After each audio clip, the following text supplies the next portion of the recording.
Κοιμάμαι κάθε βράδυ στο στήθος σου, κομμάτια στα χέρια σου η ζωή μου.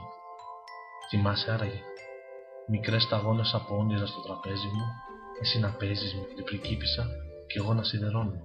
Θυμάσαι άραγε, περνάει μπροστά μου η κάθε εικόνα, φιλί στο γόνατο και την παλάμη, μόνο.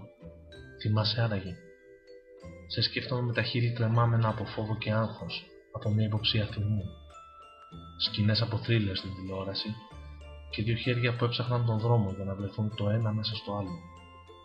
Μάτια που έκαιγαν από προσμονή, φωνή που βράχνιαζε προτού αρθρώσει. Τυχαία σε συνάντησα. Ψέμα. Ένα πρωί ολόκληρο μας τύχιζε η τυχαία αυτή συνάντηση.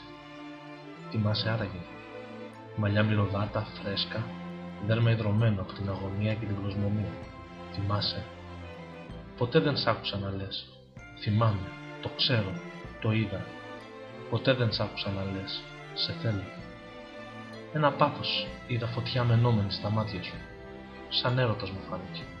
Αλήθεια, στη φαντασία μου, ένας έρωτας έζησε. Το που δεν ξέρω.